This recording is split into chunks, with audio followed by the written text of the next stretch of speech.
আজকাল আমরা পড়তে বসে একটু না একটু মোবাইল ঘাঁটি, তাই না? মন চায় স্ক্রল করি, ভিডিও দেখি বা অন্য কিছু, এটাই স্বাভাবিক। কিন্তু এইচএসসি পরীক্ষার এই সময়টাতে আমরা যদি নিজেকে একটু কন্ট্রোল করি, তাহলে পড়াও হবে আর মনে শান্তিও আসবে। তাই আজ আমি তোমাদের সাথে শেয়ার করব এইচএসসি পরীক্ষার্থীদের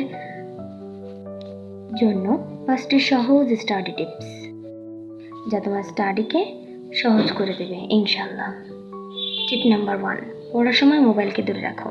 পড়ার সময় মোবাইল পাশে থাকলে মন চায় একটু মোবাইল দেখি, মন একটু স্থির থাকে না। দরকার হয় মোবাইলকে সাইলেন্ট করে দূরে রাখো, অন্য ঘরে রেখে আসো। এই একটাই টিপস তোমার পড়ার ফোকাসকে অনেক বাড়িয়ে দিবে। টিপ নাম্বার 2, একসাথে বেশি না পড়ে অল্প করে পড়ো।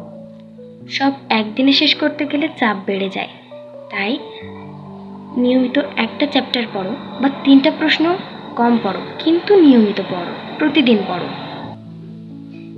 Consistency is better than speed.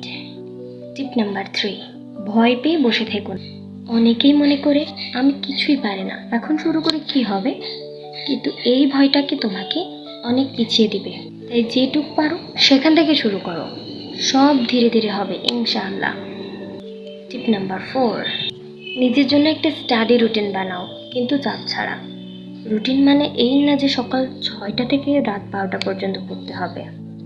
এমন একটা রুটিন বানাও যা তুমি ফলো করতে পারো এবং সেই অনুযায়ী পড়তে পারো, তবেই কাজে আসবে। টিপ নাম্বার 5, প্রতিদিন অন্তত একবার নিজের সাথে কথা বলো, আমি পারবই ইনশাল্লাহ। এই কথাটা শুনতে ছোট মনে হলেও এটা তোমার আত্মবিশ্বাস তৈরি করবে। নিজের উপর ভরসা রাখো, সব কিছু একদিনে হয় না, কিন্তু প্রতিদিন একটু একটু করে হবে, এই বিশ্বাস রাখো নিজের ওপর। এই 5টা টিপস শুধু তোমার পড়ার জন্য না, তোমার মাইন্ড পাল্টানোর জন্য। এবং এই 5টা টিপস যদি তুমি ফলো করো, তবে এইচএসসি পরীক্ষায় তুমি অনেক এগিয়ে যাবে, অনেক ভালো করতে পারবে, তোমার ফোকাস বেড়ে যাবে ইনশাল্লাহ। আজ এই পর্যন্তই, দেখা হবে পরের ভিডিওতে। ভিডিও ভালো লাগলে আমার ভিডিওটিকে একটি লাইক দিয়ে আমার চ্যানেলকে ফলো করতে ভুলবে না। ততক্ষণ পর্যন্ত ভালো থাকো, সুস্থ থাকো। আল্লাহ হাফেজ।